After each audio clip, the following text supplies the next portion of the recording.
Այսօր փորձելու ենք հասկանալ, ովքեր էին այն հերոսները, ինչն է միավորում նրանց և ինչու է այդ ամենը տեղի ունենում հենց նկուղում։ Զրուցելու ենք հեղինակի Գրիգի հետ պատմության ներսում եղած իրական զգացմունքների և խորհրդանշական պահերի մասին։ Բարի գալուստ հեղինակի աչքերով։ Բարև ձեզ, շատ ուրախ եմ Գրիգ ջան ձեզ այսօր հյուրընկալել մեր փոդքասթում։ Բարև ձեզ, ես եմ շնորհակալ, որ հրավիրեցիք։ Ես Էման եմ։ Ես Հայկն եմ։ Ու մենք կարդացել ենք ձեր ստեղծագործությունը, բայց մի հատ կուզեինք ձեր կողմից լսել մեկնաբանություն, թե դուք ինչ եք ուզում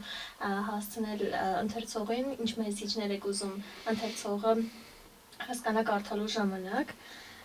Նախ առաջին հարցը, ինչի հենց նկուղ։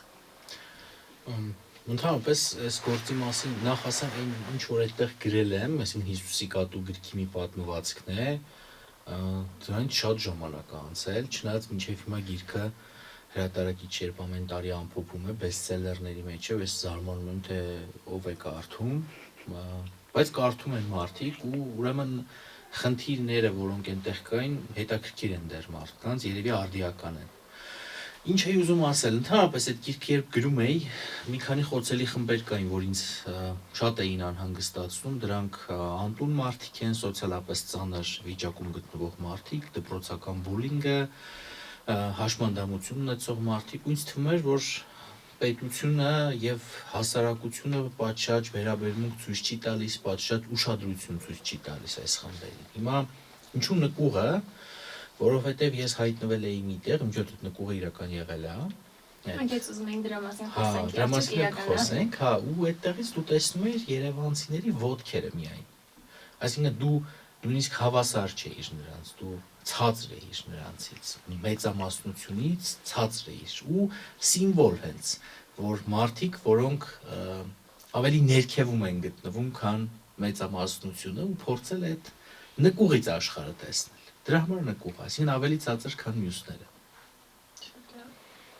Նաև ձեր պատմվածքում նկատում ենք ինչ-որ քաղաքական առումներով հատվածներ, կարող եք դա բացատրել, արդյոք կապված է, կապված չէ քաղաքական ինչ։ Կապված է, իհարկե կապված է ու դա բողոքը ի վերջո յուրաքանչյուր բողոք գնում հանգում է քաղաքական թեմայի ու այդ խնդիրը կար, ինձ թվում էր, որ պետական այրերը իրենց մեղքի մեծ բաժին ունեն այդ գործում ու հստակ այնտեղ քաղաքական մեսիջ կա, նամակ կա եւ կերպարներն էլ, եթե մի քիչ ուշադիր ընթերցողը կհասկանա մասին էր այդ որ նախագահներ, որ Շարլին նման էր, նույնիսկ նկարներ ուզում խլել եւ այլն եւ այլն։ Այսինքն հասա բողոք է, բողոքի ձև, այսինքն այնպես չի որ ուղղակի ես արձանագրում եմ խնդիրը, նաեւ բողոքի ձայնն էր։ Դուք նշմարում եք, որ քաղաքը կարոպկա էր, փակ կարոպկա էր։ Փիլիսոփայական տեսանկյունից մենք ձեր հետ համաձայն ենք, բայց ուզում ենք ձեր տեսակետը հասկանանք, ինչի համար է քաղաքը փակ կարոպկա ձեր համար։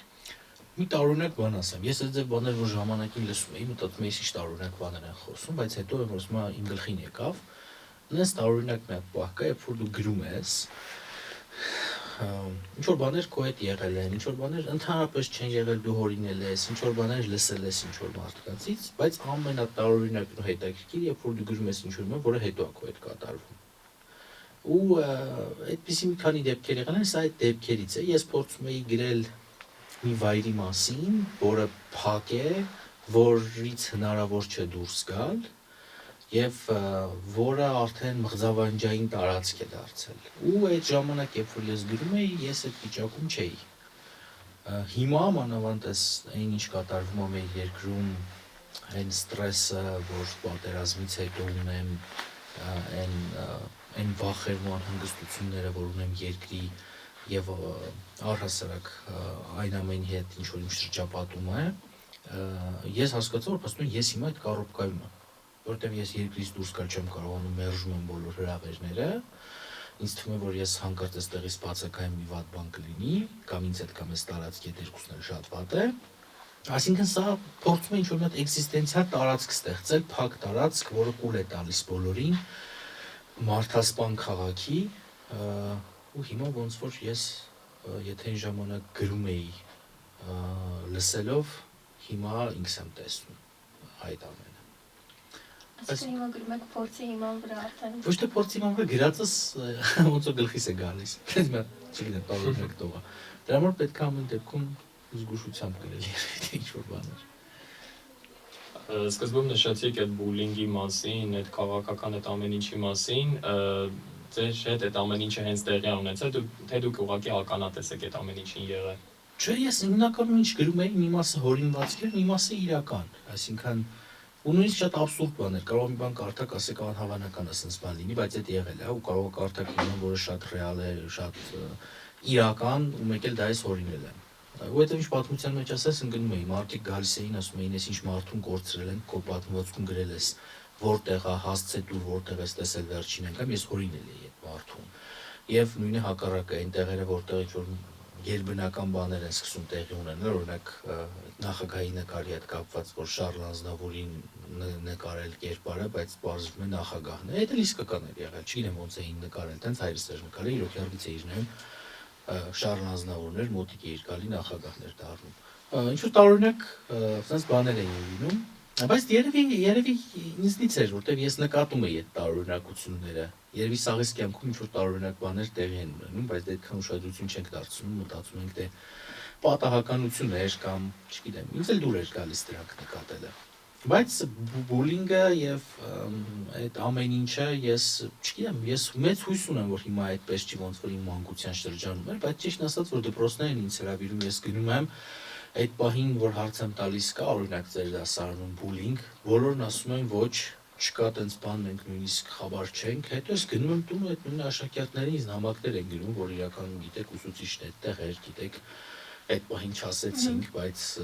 այն ձեր նկարագրածից ավելի վատ է, ավելի ծանր է, որովհետև հիմա տենց սոցիալական ցանցեր կան ու մեկ էլ կարող է քո հետ կապված ինչ-որ մի ինֆորմացիա, թե այն ժամանակ բակում դեին իմանալու դպրոցում ու կյանքը դժոխք դառնար, հիմա բարձվում է ամբողջ Հայաստանում են իմանում ու մասշտաբներն էլ են ավելի մեծացել, դրա համար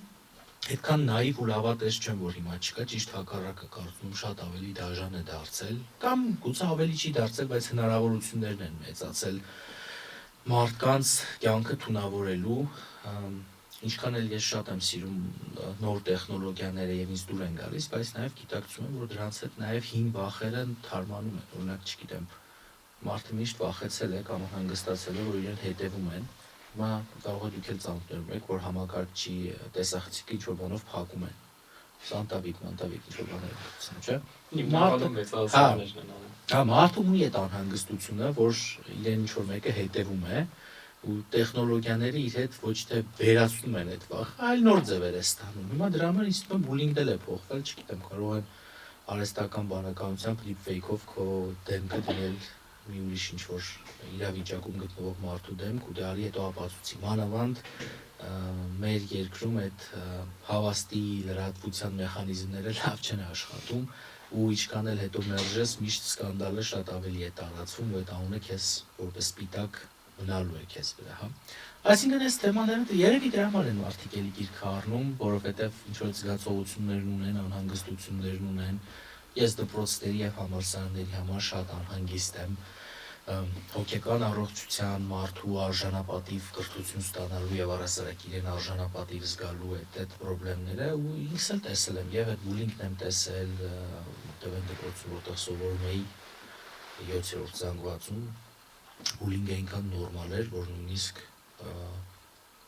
երևի մարդիկ չէին պատկերացնում որ առանց դրա էլ կարող է կյանքը լինել օրինակ այնպիսի միջավայրում եմ մեծացել որտեղ գիրք կարդալը թուլության նշան էր կամ առհասարակ կրթություն նորմալ ստանալ օրինակ ով գերազանցիկ էր այդ թուլության նշան էր ուժի նշան չէր չէ՞ պետք է մի քիչ դաժան միջավայր էր ասենք հետո գնում էի Գերմանիա այնտեղ էի ապրում ու տեսնում էի այդ տարբերությունը ու ափսոսանք կար զայրույթ կար ինչի պիտի գերմանացին ինքը իրեն ավելի շատ սիրի, քան օրինակ հայն է ինքը իրեն սիրում, ինչի պիտի ավելի հոգատար լինի իր շրջապատի հանդեպ, քան հայը։ Մի խոսքով ինչ-որ արժանապատվության, ազգային արժանապատվության,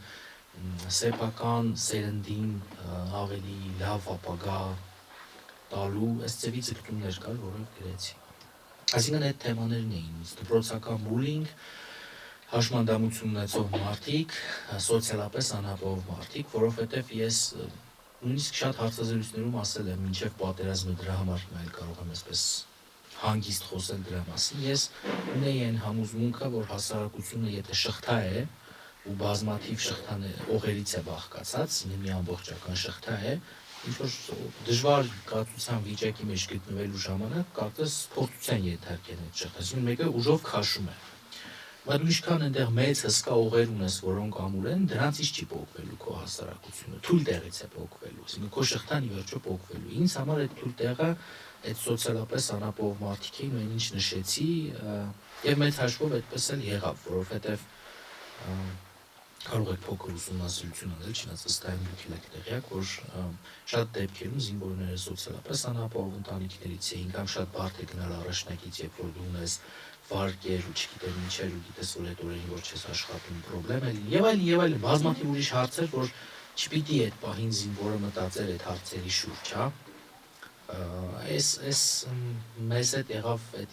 մեծ վախը, որ այնտեղից որ թույլ էր, պիտի փոխվեր ու ըստ երևույթին մենք հիմա այդ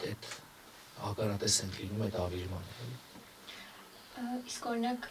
երբ որ դուք տեսնում եք, որ ձեր գիրքը օրինակ գնում են ֆիդբեքների վրա հիմնվելով, ինչ եք կարծում, այն մեսեջը, որը դուք ուզում եք հասնել ընթերցողին, արդյոք հասցրել եք, եւ վերջապես որն էր մեսեջը հենց այս ստեղծագործության։ Հա, ինձ թվում է, հա, բայց ինչ որ մի փուլ է գալ, դե մեսեջի մեկն է ուշադրություն դարձնել այդ մարդկանց, փորձել փոխվել։ Ես տեսնում եմ այդ փոփոխությունը, բայց շատ դանդաղ է տեղի ունենում, շատ դանդաղ։ Չգիտեմ, մենք ունենք այդ ժամանակը այդքան դանդաղ փոխվելու։ Ինձ մեկ թվում է, որ չունենք, որովհետև ավելի արագ է պետք է փոփոխություններ, ավելի արագ է պետք լավը վերցնել ու այդ վատից հրաժարվել։ Ինչու է դանդաղ, որովհետև մինչև այսօր ես զարմանում եմ, որ օրինակ երբ որ մանկության տարիներին ամբողջությամբ սև հագնված եւ քրեական մշակույթով տարված տղաները կանգնում էին նույն տեղերում, որտեղ հիմա կանգնում են 16-ից 18 տարեկան նոր տղաներ։ Ինձ համար շատ տարօրինակ է, որովհետև այնքան հիմա հնարավորություններ կան ուրիշ տեղ իրացվելու, ինչ-որ բանի հասնելու, բայց փաստորեն այդ նույն բանը շարունակվում է, ու ցավոք ես գիտեմ, որ այդ մարդիկ իմ գիրքը չեն կարդացել եւ չեն էլ կարդալու, որովհետև իրենք առհասարակ գիրք չեն սիրում կարդալ, կամ ոչ թե չեն սիրում կարդալ, իրենք չգիտեն գիրք կարդալ ինչ է։ Որովհետև ինչ է, փորձած լինես, որ հասկանաս, չգիտեմ, սիրում ես, չես սիրում, մարդիկ չեն փորձել։ Դրա համար արդյոք հասել է տեղ թե չէ, կարծում եմ Հայաստանում ոչ մի գրող չի կարող ասել, որ իր ասելիքը տեղ հասել է, որովհետև խոսքը գրականության մասին է, ոչ թե ուղղակի ժամանակ գրքով ժամանակ անցկացնելու, որովհետև հակառակ այդպիսի գրողներ, որ չգիտեմ 15,000-ով գրքեր են վաճառում, բայց իրականում ինչ-որ բարդ ասելիք, ցավեցնող ասելիք, փոխանցող տեքստեր Հայաստանում տեղ չեն հասնում, դասականների տեքստերը չեն հասնում ու մնաց ժամանակակից գրողների, որովհետև ինձ թվում է դասական գրականություն, ժամանակակից գրականություն վաղուց այդ պրոբլեմներին անդրադարձել է, ինչին այսօր բախվում է հայ միջին վիճակը գրական մարդու ու ապշում, թե ոնց կարող է sense բանից այդ լինել։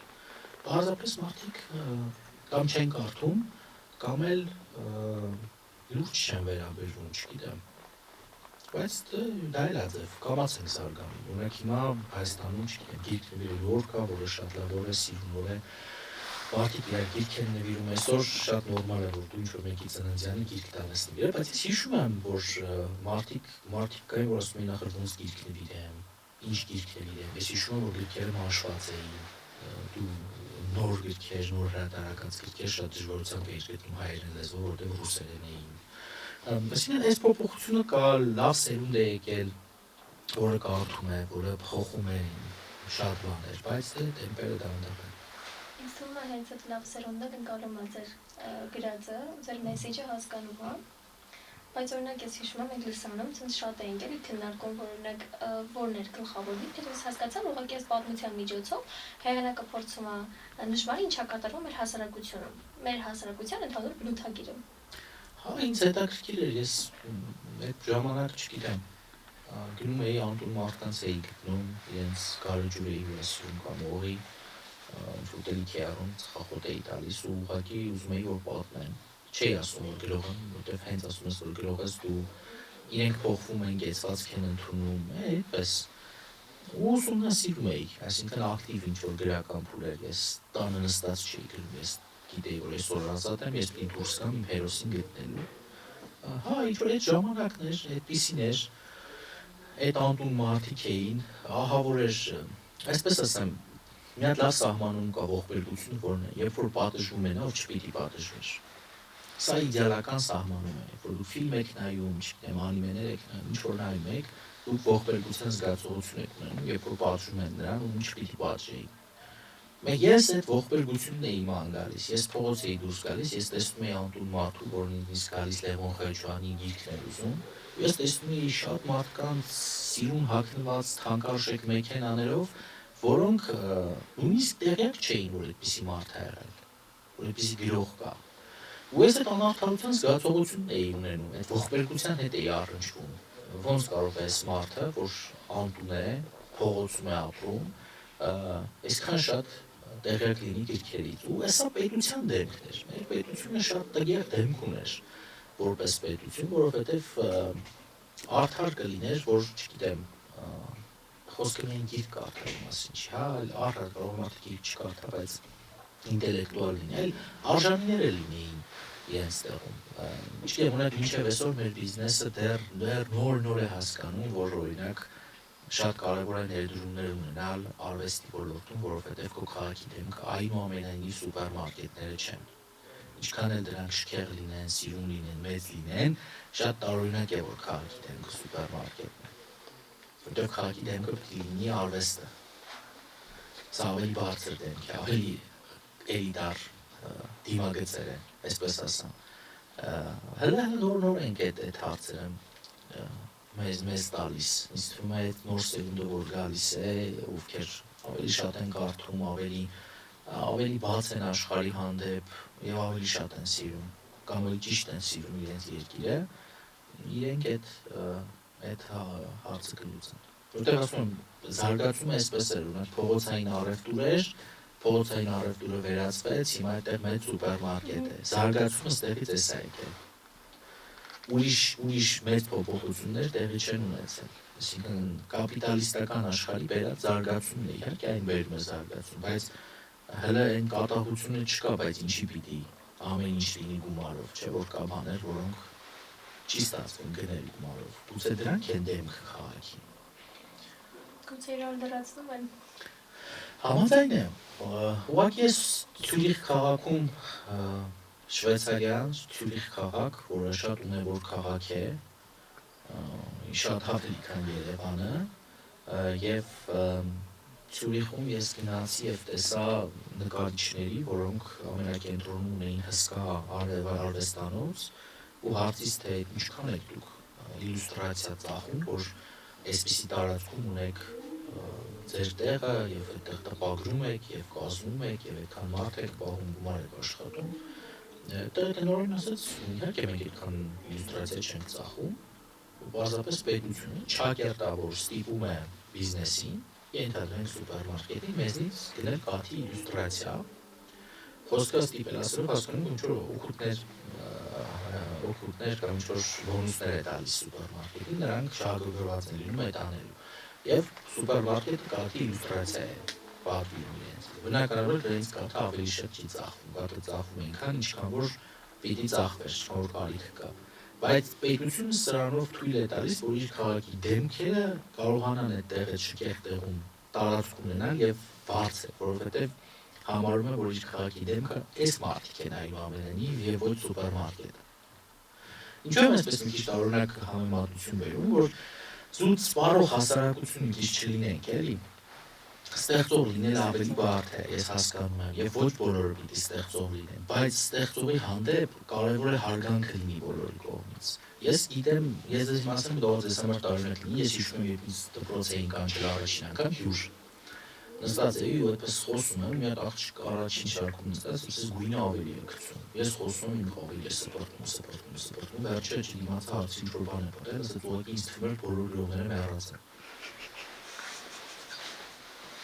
Ես հասկանում եմ, ասենք այդ մարդը ողջ գրող չէր տեսել։ Այդպիսի մի հատ հայտնի դեպք կա, որ մեր գրականագետներից մեկի երեխան գալիս է տուն, ասում է, պապ, փող ենք հավաքում դպրոցով, դիգնանք Գերեզմանոց։ Ես մարդանը կարի է գալիս ինչ նշանակում փող ենք հավաքում դիգնանք Գերեզմանոց, զանգում են ուսուցչին, պարզում է գնում են գրողների միություն։ Գրողները ոչ մի գրող չէր տեսել մարդկանց, այդպիսի ժամանակներ են եղել։ Այսինքն այստեղ արդեն կրթության դերն է, այսինքն այն տիպի ինֆորմացիա այդ երեխեքին հասցվել, հա, այսպես ասած, որ այդ երեխեքի պատկերացումները այդպես կողմին։ Դասը գիտքը բացել է, դպրոցական դասը գիտքը, կարդացել է, բոլոր մահացած գրողներ են։ Նոր գրող չկա ենթադրել է, որ ինչ կա էսա։ Բայց խոսքը առհասարակ, ես ասեմ, ունակ ինչպես էր, ունակ, որ նոր էի գրում, հիշում եմ, ունակ մարդուր հարցում, ինչ ես անում։ Դու հասում ես գրում եմ։ Գիտեք այդ մոտը որպես ինչ անում, հա, որ առավոտից երեկոն քնում եմ, ինքը տենց է անկալու, որ ինքը ինձ հարցում է ինչ ես անում, ես գրում, ինքը տենց է պատկերացնում, ես առավոտից երեկոն քնած եմ։ Այսինքն լոդրության, ոչինչ չանելու, անկապ գործով զբաղվելու, հասկանում եք, այս այդ բան է, հիմա է փոխվում, որ շատ նորմալ է, որ հələ էլի շատ նորմալ չի, նոր սերնդի համար նորմալ, ավակելի սերունդ կա, որ ասա ինչ ես անում, ես լուրջ մտածում եմ, որ ես չեմ կարող անալ ամուսնանալ, ազնորեն եմ ասում, թե ինձ թվում է, որ արդեն ինչ ես զբաղվում, ասեմ գրում, ասեմ գիժես, որ գիժում ասեմ, աղջիկա կամ ամուսնանալ կոյ։ Ես հիմա տեսնես տարօրինակ բաներ է թվում ինչ որ ասում եմ, բայց ես հասարակությունը սենց էր, օրինակ ես հիշում եմ, որ ահագին ծանոթ ընկեր բարեկամ կար, երբ որ նախագահի երիտասարդական մրցանակ ստացա, $1500 էր, թե $2500 էր, սկսեցի լուրջ վերաբերվել, այսինքն փող աշխատեց, գրելով, ուրեմն մի բան կա, որ փող տվեցին։ Հիմա Հայաստանում տարեկան կտրվածքով եթե վերցնենք, ամենացածր բարձրատրվող մարդը արվեստի մարդն, ինձ թվում է գրողը։ Ես համաձայն եմ։ Այսինքն այսինքն պրոբլեմ են, որովհետև դու ուզում ես պրոֆեսիոնալ գրող լինել, դու ուզում ես եթե սառնանը բացես այնտեղ ինչ-որ բան չլինի, դու մտածես, այ ես լավ չեմ գրել, քիչ եմ գրել կամ քո հարցերը լինեն։ Ոչ թե որ էական չի դու ոնց ես գրել, էական չի ինչքան ես գրել, եւ տեսեք, այստեղ մի հատ էլ հարց կա, էլի։ Գրողը այնուամենայնիվ չպիտի զբաղվի իր պրոմոտով։ Քո գործը գրելն է։ Քեզ հետո ով կվաճառի, ոնց կվաճառի, չգիտեմ, ինչ կան առանձին մասնագիտություններ, որ այդ մարդիկ ունեն։ Իսկ Հայաստանում ինչ է տեղի ունենում։ Սկզբից հիմա փորձում են Instagram-ով կամ այլ հարթակներով մարդկանց հավաքել եւ այլն եւ այլն։ Բայց դա իմ գործը չի, իմ գործը գրելն է։ Բայց դու չեք ուզում լինել սիրված ու ճանաչված, օրինակ հիմա չէ։ Այս հենց դա չէ, նույնիսկ ճիշտ հակառակ է, վերջի վեպս այնպես էի գրում, որ վերջապես ազատվեցի։ Հավատացեք լիմա, որ մարդը չի ուզում սիրված լինել։ Իսկ որն է գրելու նպատակը, ուղղակի գրելու նպատակը, որ կա մեկը, առնվազն մեկը, որ ըստ երևույթի նույն պրոբլեմներն ունի կամ զգում է այդպես, որ ինքը միայնակ չզգա իրեն։ Որովհետև կան գրքեր, որոնք ես կարդացել եմ, այդ գրքերը իմ կյանքը փրկել են այն բանով, որ ես մտածում եմ, որ ինչ լավ է ես մենակ չեմ, ես մոլորակի վրա ինձ առաջ մեկնել է, կամ հիմա կողքս մեկը կա։ իսկ կարող կիսվել այդ գրքերով։ Օրինակ Ֆրանց Կաֆկան, ինձ համար Ֆրանց Կաֆկան ինքը ոտքից գլուխ մի տարօրինակ երևույթ է, որ ժամանակ առ ժամանակ գալիս է ինձ ուշելու, որ մենակ չեմ ես այս աշխարհում։ Կամ տեսեք, մի հատ գիրք։ Եթե գիրքը մի մարդու կյանք փրկել է, արժե որ գրվել է գիրքը։ Իհարկե։ Այ իմ գրքերը կյանք փրկել է։ Շատ ակրիլ ջան, շնորհակալ ենք ձեզ մեր հրավերն ընդունելու համար, այսօրվա համար այսքանն էինք նախատեսել։ Սիրով ես եմ շնորհակալ, հուսով եմ բարձր բալեր կստանաք։ Հուսանք։ Ընկեր Աստղիկ։ Ընկեր Աստղիկ բարձր բալեր կստանաք։